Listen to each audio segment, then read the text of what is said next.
Hello everyone, welcome to my channel. I am Richa Srivastava. आज मैं आपको प्लाज्मा मेम्ब्रेन और सेल वॉल के बारे में बताने वाली हूँ।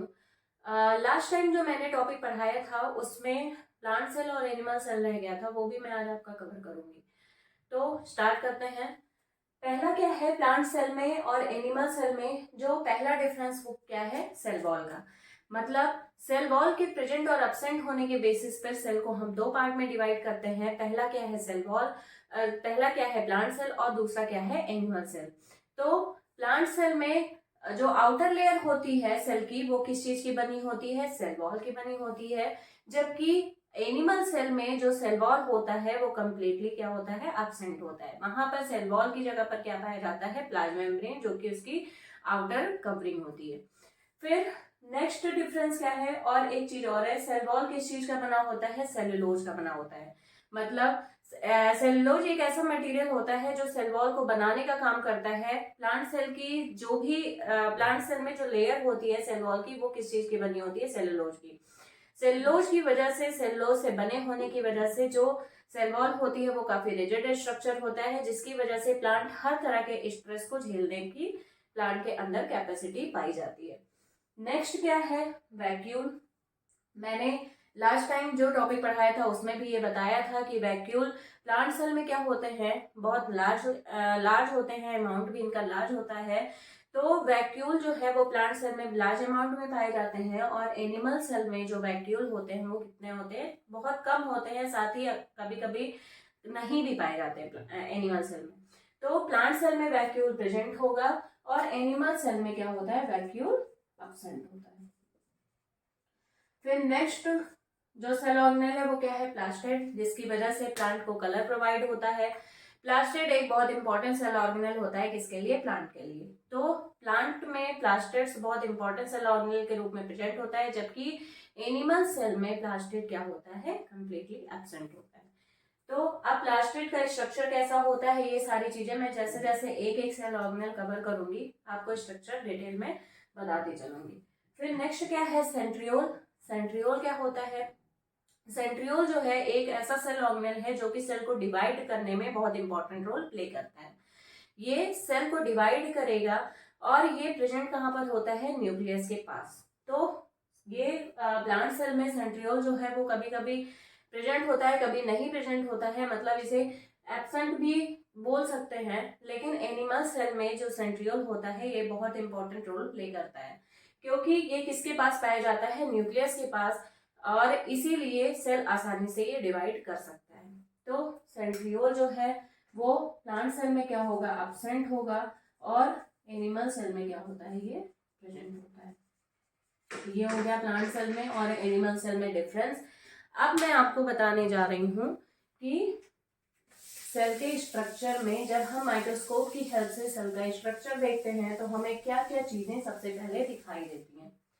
तो जब हम सेल का स्ट्रक्चर देखते हैं, ये मान लेते हैं एक सेल है, तो सेल के स्ट्रक्चर में क्या चीज पाई जाती है, सबसे पहली क्या लेयर होती है। अगर ये एनिमल सेल की बात करें तो सबसे पहली लेयर क्या होगी, प्लाज्मा मेम्ब्रेन की।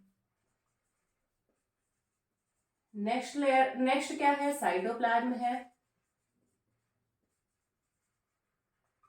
और तीसरा जो स्ट्रक्चर सबसे इंपॉर्टेंट स्ट्रक्चर होता है वो क्या होता है, न्यूक्लियस। मतलब जब हम सेल के स्ट्रक्चर की बात करते हैं, जब हम माइक्रोस्कोप के अंदर सेल को रख करके देखते हैं तो हमें तीन मेन स्ट्रक्चर दिखाई देते हैं। पहला क्या होता है, प्लाज्मा मेम्ब्रेन, दूसरा क्या होता है, साइटोप्लाज्म, और तीसरा क्या होता है, न्यूक्लियस। मतलब इन तीन स्ट्रक्चर से मिलकर के हमारा सेल जो है वो बना होता है। तो और अब बात आती है, मैंने बताया था कि सेल का सबसे इम्पोर्टेंट जो जो प्रॉपर फंक्शनिंग जो होती है वो सेल की, वो किसके थ्रू होती है, तो ये मैंने बताया था आपको कि सेल ऑर्गेनेल्स के थ्रू होती है। लेकिन यहाँ तो मैंने सेल ऑर्गेनेल का नाम ही नहीं लिया है, तो सबसे इम्पोर्टेंट स्ट्रक्चर यही तीन बताया मैंने। तो सेल ऑर्गेनेल जो है वो कहाँ प्रेजेंट होते हैं, साइटोप्लाज्म के अंदर। मतलब ये जो एरिया है यहीं पर सेल ऑर्गेनेल प्रेजेंट होते हैं। इसीलिए तीन मेन स्ट्रक्चर बताया मैंने। पहला क्या है, प्लाज्मा मेम्ब्रेन, दूसरा क्या है, साइटोप्लाज्म, और तीसरा क्या है, न्यूक्लियस। अगर प्लांट सेल होगा तो प्लाज्मा मेम्ब्रेन की जगह पे सेल वॉल हो जाएगा, फिर क्या होगा, साइटोप्लाज्म होगा, फिर न्यूक्लियस होगा। ठीक है, अब प्लाज्मा मेम्ब्रेन क्या होता है?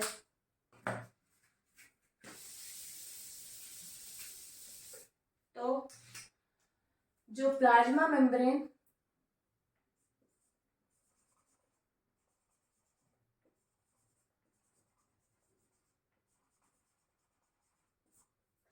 प्लाज्मा मेम्ब्रेन जो होता है ये सेल का बहुत इंपॉर्टेंट स्ट्रक्चर होता है।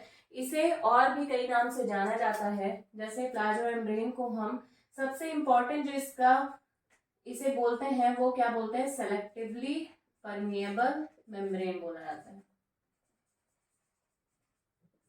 सेलेक्टिवली परमिएबल मेम्ब्रेन, इसे सेलेक्टिवली परमिएबल मेम्ब्रेन क्यों कहते हैं?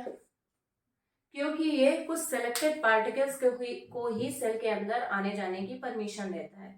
जैसे अगर सेल के अंदर किसी पार्टिकल को एंट्री करना होगा तो सबसे पहले इस मेम्ब्रेन के, प्लाज्मा मेम्ब्रेन के थ्रू ही ये एंट्री करेगा, और जिन मॉलिक्यूल्स की जरूरत सेल को नहीं होती है उन्हें वो एंट्री नहीं करने देता। इसीलिए इसे क्या बोलते हैं, सेलेक्टिवली परमिएबल। सेलेक्टिवली का मतलब ये होता है कि सेलेक्टेड पार्टिकल्स को एंट्री करने की परमिशन देना, इसीलिए इसे सेलेक्टिवली परमिएबल मेम्ब्रेन कहते हैं। अब इसे ही क्यों सेलेक्टिवली परमिएबल कहते हैं, क्योंकि यही सबसे आउटर लेयर होती है और इसी लेयर के थ्रू ही कोई भी पार्टिकल क्या करता है, एंट्री करता है, या कोई भी पार्टिकल हमारे सेल से बाहर निकलता है। पार्टिकल्स का मीन्स होता है मॉलिक्यूल्स। बहुत छोटे मॉलिक्यूल्स जो होते हैं उन्हें ये एंट्री करने की परमिशन देता है। बहुत लार्ज मॉलिक्यूल्स जो होते हैं उनमें से बहुत सेलेक्टेड मॉलिक्यूल्स ही ऐसे होते हैं जो कि सेल के अंदर एंट्री करते हैं।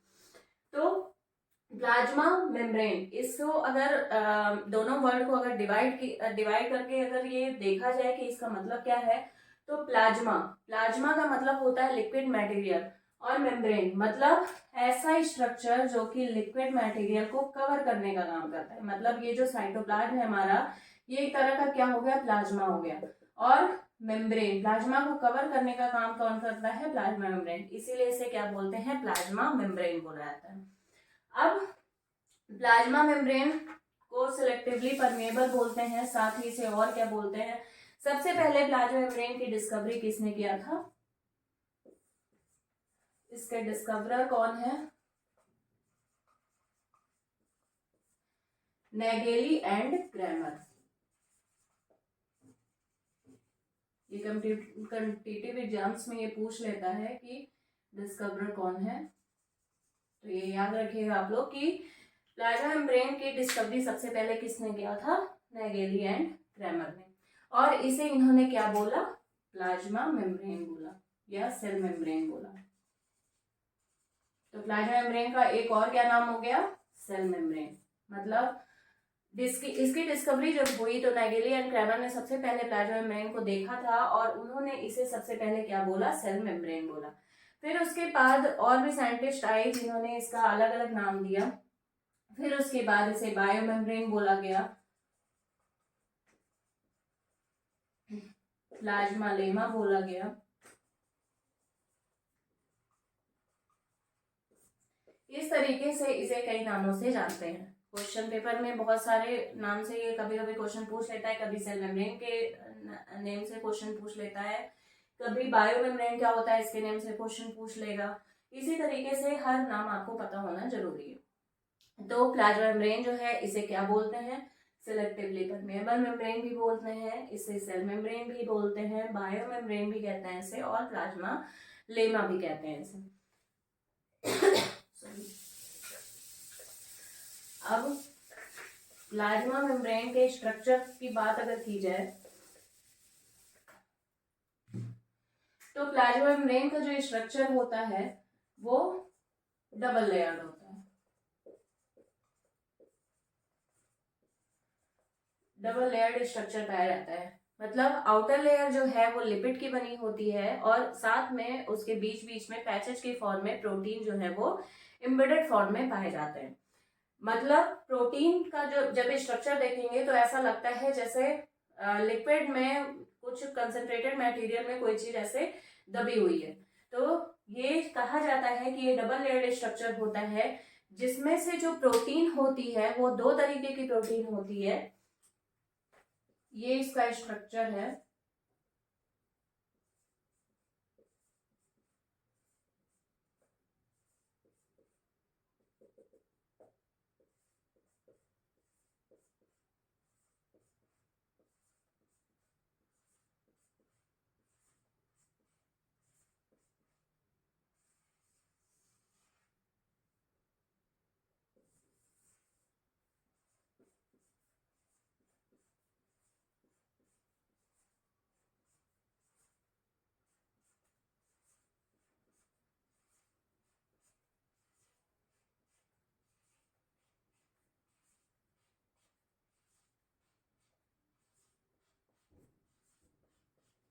ये है प्लाज्मा मेम्ब्रेन का स्ट्रक्चर। इसमें ये जो लेयर है वो लिपिड लेयर है और ये जो है वो प्रोटीन है। लिपिड लेयर में इनमें मेन जो स्ट्रक्चर होता है वो ये जो सर्कुलर पार्ट है इसको क्या बोलते हैं, हेड बोलते हैं। और ये जो टेल लाइक स्ट्रक्चर है इसे टेल बोलते हैं। मतलब हेड और टेल दो रीजन लिपिड में पाए जाते हैं और बीच बीच में प्रोटीन देखिए इसमें क्या है, एम्बेडेड फॉर्म में, मतलब धसे हुए से हैं। तो इस तरीके से हम इसे क्या बोलते हैं, डबल लेयर्ड स्ट्रक्चर बोलते हैं। और जो मटेरियल का मूवमेंट जो होता है उसके लिए सबसे ज्यादा रिस्पॉन्सिबल कौन होता है, प्रोटीन। क्योंकि दो तरीके की प्रोटीन पाई जाती है, एक होती है एक्सट्रिंसिक प्रोटीन और दूसरी कौन सी होती है, intrinsic protein.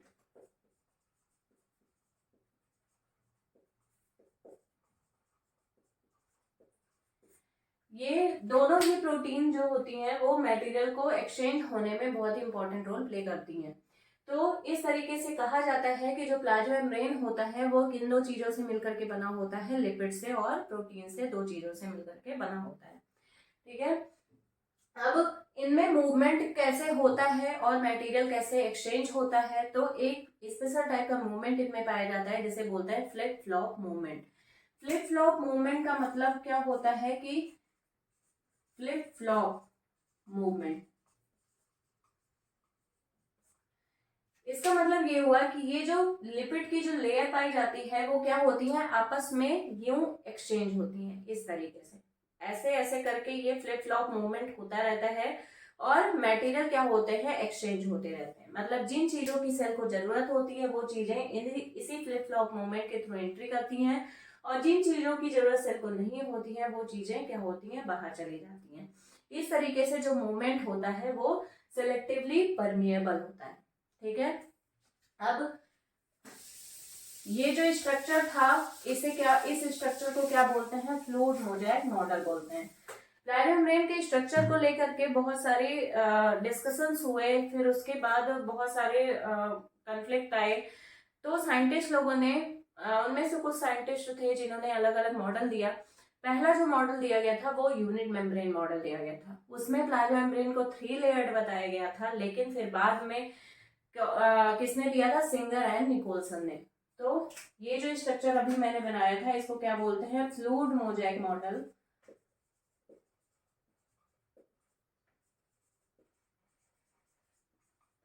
Fluid mosaic model, और इसे किसने दिया था, सिंगर एंड निकोलसन ने। ये दो साइंटिस्ट थे जिन्होंने सबसे पहले, सिंगर एंड निकोलसन, जिन्होंने सबसे पहले किस चीज का स्ट्रक्चर, किस चीज का मॉडल दिया था, प्लाज्मा मेम्ब्रेन के स्ट्रक्चर का, जिसे क्या बोलते हैं, फ्लूइड मोज़ेक मॉडल बोला जाता है। ठीक है। अब प्लाज्मा मेम्ब्रेन को सेलेक्टिवली परमिएबल बोलते हैं, लेकिन किस तरीके से इनमें मूवमेंट, कौन कौन सी प्रोसेस होती है जिसके थ्रू मूवमेंट होता है, तो इसके लिए दो सबसे इंपॉर्टेंट प्रोसेस है। पहली प्रोसेस क्या है, डिफ्यूजन की, और दूसरी प्रोसेस क्या है, ऑस्मोसिस। डिफ्यूजन की प्रोसेस क्या होती है, जब कार्बन डाइऑक्साइड या ऑक्सीजन को या गैसेस का जब मूवमेंट होना होता है या एक्सचेंज होना होता है, तो उस समय कौन सी प्रोसेस होती है, डिफ्यूजन की प्रोसेस होती है। और इसी डिफ्यूजन की प्रोसेस के थ्रू कार्बन डाइऑक्साइड और ऑक्सीजन का आसानी से एक्सचेंज हो जाता है। लेकिन अब ये डिफ्यूजन की प्रोसेस जो होती है वो होती कैसे है, तो यहाँ पर एक जो प्रोसेस काम करता है, एक जो लॉ काम करता है, वो कौन सा है? Higher concentration to lower concentration movement of water और मिनरल और गैसेज।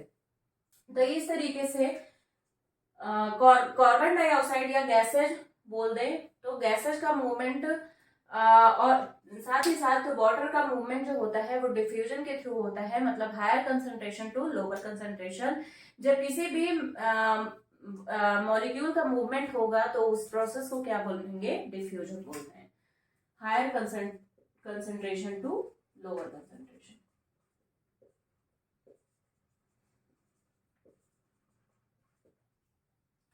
जिधर गैसेज ज्यादा होंगे, अगर आउटर इन्वायरमेंट में गैसेज का कार्बन डाइऑक्साइड का कंसंट्रेशन अगर ज्यादा हो गया है तो वो कार्बन डाइऑक्साइड कहाँ एंट्री करेगा? हमारे सेल के अंदर, क्योंकि हमारे सेल के अंदर क्या होगा? कंसंट्रेशन कार्बन डाइऑक्साइड का अगर कम होगा तो इस तरीके से higher concentration of carbon dioxide किधर मूव कर गया? Lower concentration of carbon dioxide की तरफ मूव कर गया। सेम यही प्रोसेस ऑक्सीजन के टाइम पे भी होती है। अगर हमारे सेल के अंदर ऑक्सीजन का कंसंट्रेशन ज्यादा है तो वो ऑक्सीजन कहाँ क्या किया जाएगा? वो उस ऑक्सीजन को बाहर निकाल दिया जाएगा हमारी बॉडी से। तो इस तरीके से हम ये बोलते हैं कि डिफ्यूजन की प्रोसेस के थ्रू वाटर एंड गैसेस दोनों का मूवमेंट किधर होता है? Higher concentration to lower concentration. अब तीन तरीके के सॉल्यूशन अगर देखा जाए, जब एक्सपेरिमेंट किया जाता है या जब भी इसके लिए देखा जाता है कि कैसे क्या प्रोसेस हो रही है, तो इसमें तीन तरीके के सॉल्यूशंस दिए जाते हैं। एक होता है हाइपोटोनिक सॉल्यूशन,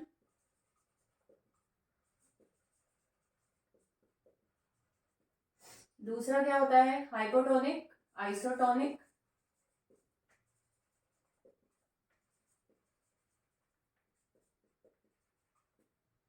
और हाइपरटोनिक।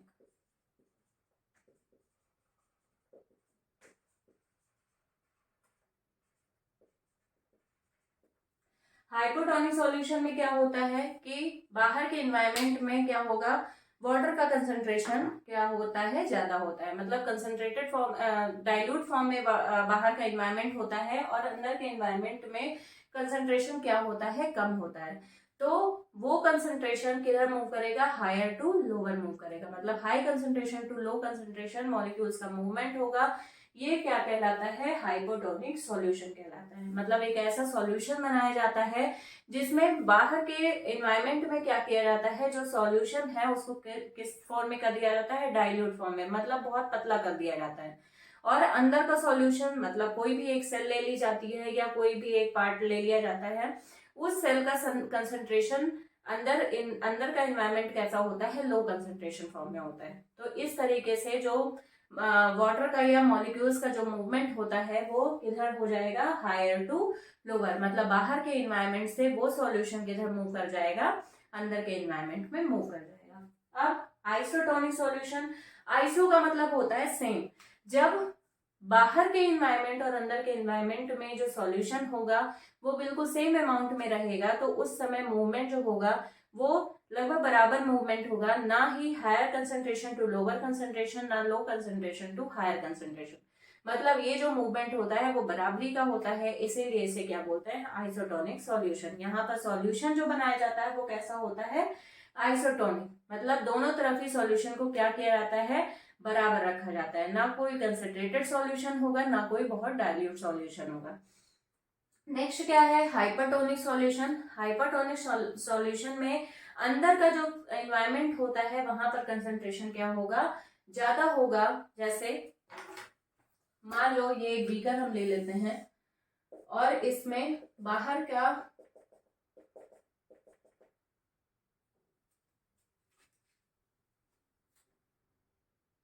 और ये एक और बीकर ले लेते हैं। यहाँ पर क्या करते हैं? हम सॉल्यूशन को डाइल्यूट रखेंगे और यहाँ पर क्या करेंगे? बहुत कंसंट्रेटेड रखेंगे। और मान लो यहाँ पर एक हम होल कर देते हैं, तो क्या होगा? जो मूवमेंट होगा मॉलिक्यूल्स का वो किधर होगा? Higher concentration to lower concentration. हमने डाइल्यूट कंसंट्रेशन किधर रखा है? अंदर के साइड में। तो ये जो डाइल्यूट कंसंट्रेशन है, क्योंकि ये बहुत पतला सॉल्यूशन है और ये बहुत कंसंट्रेटेड है, तो यहाँ पे क्या होगा, डाइल्यूट से मूवमेंट किधर होगा, कंसंट्रेटेड होगा, और तब तक होगा जब तक कि दोनों तरफ का सॉल्यूशन क्या हो जाए, बराबर ना हो जाए। इसीलिए इसे क्या बोलते हैं, हाइपरटोनिक सॉल्यूशन। मतलब अंदर का सॉल्यूशन क्या होगा, ज्यादा होगा, हायर कंसंट्रेशन में होगा, और बाहर का एनवायरमेंट, ये इसे अंदर का एनवायरमेंट इंट्रिंसिक एनवायरमेंट मान लेते हैं और इसे आउटर एनवायरमेंट मान लेते हैं। तो यहाँ पर अंदर से बाहर की तरफ मूवमेंट हो रहा है, और तब तक हो रहा है जब तक दोनों तरफ का कंसंट्रेशन क्या ना हो जाए, बराबर ना हो जाए। इस तरीके से इसे क्या बोलेंगे, हाइपरटोनिक। तो तीन तरीके से मूवमेंट होता है, हाइपोटोनिक, आइसोटोनिक और हाइपरटोनिक। ये जब एक्सपेरिमेंट किया गया था तो इस तरीके से तीन तरह के सॉल्यूशंस बनाए गए थे। नेक्स्ट क्या है, ऑस्मोसिस। ऑस्मोसिस में स्पेशली वाटर का मूवमेंट होता है, ये डिफ्यूजन का एक पार्ट होता है। इसमें वाटर का movement higher to lower concentration होता है, इसीलिए इसे क्या बोलते हैं, ऑस्मोसिस बोलते हैं। जैसे एक सिंपल सा एक्सपेरिमेंट किया गया था, किशमिश को जब पानी में भिगाया जाता है तो क्या होता है, किशमिश फूल जाती है, क्योंकि किशमिश क्या होती है, उसका कंसंट्रेशन अंदर का क्या होता है, बहुत कम होता है, और बाहर का कंसंट्रेशन क्या होता है, डाइल्यूट फॉर्म में होता है। इसीलिए वो जो किशमिश होता है वो क्या करता है, सेल को वाटर को क्या करता है, एब्जॉर्ब कर लेता है, जिसकी वजह से वो कैसा हो जाता है, स्वेल कर जाता है।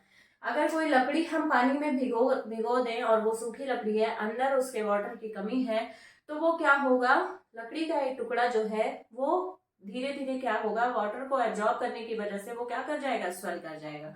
इस तरीके से हम ये बोलते हैं कि जो वाटर का मूवमेंट होता है वो किधर होता है, higher concentration to lower concentration. अब ऑस्मोसिस का सबसे बेस्ट एग्जांपल कौन सा है, रूट्स। जो प्लांट की रूट्स जो होती हैं वो सॉइल से वाटर को किस प्रोसेस के थ्रू एब्जॉर्ब करती हैं, ऑस्मोसिस के थ्रू। ये इसका सबसे बेस्ट एग्जांपल है। सॉइल में जो भी वाटर और मिनरल एब्जॉर्ब किए जाते हैं रूट के द्वारा, जो ग्राउंड वाटर होता है उसे एब्जॉर्ब किया जाता है, जिससे प्लांट की ग्रोथ होती है, वो किस प्रोसेस के थ्रू होती है, ऑस्मोसिस प्रोसेस के थ्रू, और वो सेल बाय सेल प्लांट के अपर रीजन तक पहुंचता है, जिससे प्लांट के सारे रीजन में वाटर एंड मिनरल का कंसंट्रेशन प्रॉपर अमाउंट में हो जाता है। इस तरीके से ये तीन सॉल्यूशंस थे। तो अब ये आपको समझ में आ गया होगा कि प्लाज्मा मेम्ब्रेन में मूवमेंट किस तरीके से होता है, डिफ्यूजन के थ्रू। और ये डिफ्यूजन के थ्रू जो मूवमेंट हो रहा है, इसका मतलब क्या हुआ कि सॉल्यूशन जो है उसका जो मूवमेंट होगा वो किधर होगा, higher concentration to lower concentration होगा। ठीक है, अब इसके बाद मैंने इसका स्ट्रक्चर बता दिया। प्लाज्मा मेम्ब्रेन की डिस्कवरी किसने की थी, नेगेली एंड क्रेमर ने। इसके स्ट्रक्चर में स्पेशली जो मॉडल्स तो कई दिए गए थे, लेकिन इसका जो सबसे जो इम्पोर्टेंट मॉडल दिया गया था वो फ्लूइड मोज़ेक मॉडल था। साथ में एक और भी मॉडल का नाम आता है, कभी बुक्स में आप देखेंगे तो एक और मॉडल के बारे में दिया रहता है, यूनिट मेम्ब्रेन मॉडल, लेकिन वो एक्सेप्टेबल नहीं था क्योंकि इसमें कुछ कमियां थी। ठीक, फिर उसके बाद जो फ्लूइड मोज़ेक मॉडल आया वही सबसे बेस्ट मॉडल था, जिसके थ्रू ये पता चला कि हमारा जो प्लाज्मा मेम्ब्रेन होता है वो किन दो चीजों से मिलकर के बना होता है, लिपिड से एंड प्रोटीन से। इस तरीके से प्लाज्मा मेम्ब्रेन का कंप्लीट मैंने जितना 9th के क्लास में जितना आपका सिलेबस था उतना मैंने आपको बता दिया है। और अब नेक्स्ट क्या है, सेल वॉल।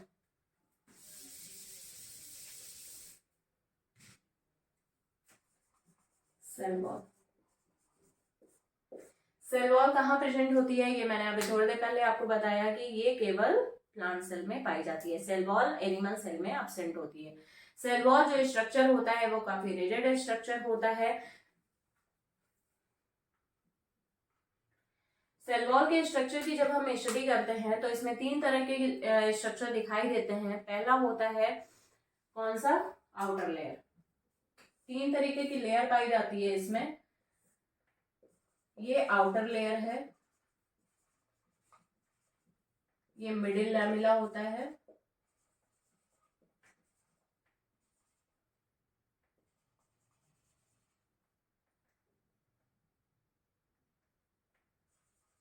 मिडिल लैमिला होता है, और बीच में जो स्ट्रक्चर होता है उसे क्या बोलते हैं, इनर वॉल। तो ये तीन तरीके के स्ट्रक्चर सेल वॉल में दिखाई देते हैं, आउटर लेयर, इनर लेयर और मिडिल लैमिला। सबसे इम्पोर्टेंट पार्ट जो होता है वो मिडिल लैमेला होता है, जो कि इसे रिजिड बनाने का काम करता है सेल वॉल को, जिसकी वजह से सेल वॉल प्लांट को एक सपोर्ट प्रोवाइड करता है, जिससे जिससे प्लांट जो है वो हर तरह के स्ट्रेस को सहने की उनके अंदर क्षमता पाई जाती है। मिडिल लैमेला जो है वो कैल्शियम, मैग्नीशियम और कई मेटेरियल से मिलकर के बना होता है। बहुत डिटेल में आप लोगों के सिलेबस में नहीं दिया हुआ है, बस इतना पता रखिएगा कि सेल वॉल किस में पाई जाती है। केवल प्लांट सेल में, एनिमल सेल में नहीं पाई जाती। सेल वॉल बनी किस चीज की होती है प्लांट की, वो सेलुलोज की बनी होती है। मतलब अगर हम बात करें सेल वॉल की, तो सेल वॉल में सबसे इम्पोर्टेंट पार्ट यही है कि सेल वॉल बना किस चीज का होता है प्लांट का, वो सेलुलोज का बना होता है। और भी बैक्टीरिया, फंजाई, इनमें भी सेल वॉल पाई जाती है।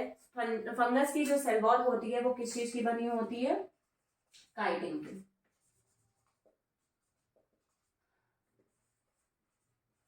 बैक्टीरियल सेल वॉल जो है वो पेप्टाइडोग्लाइकैन की बनी होती है।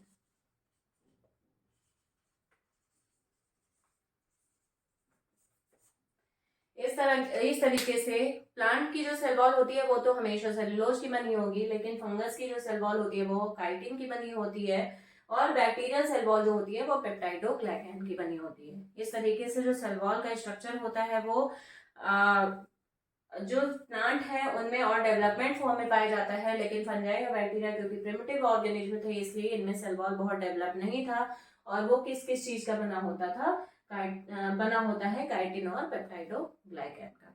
तो आज के लिए बस इतना ही। आगे मैं और अब कल से मैं सेल ऑर्गेनेल के बारे में आपको बताने वाली हूँ। अगर मेरा वीडियो आपको पसंद आ रहा हो तो प्लीज मेरे चैनल को लाइक करें, सब्सक्राइब करें। Thank you.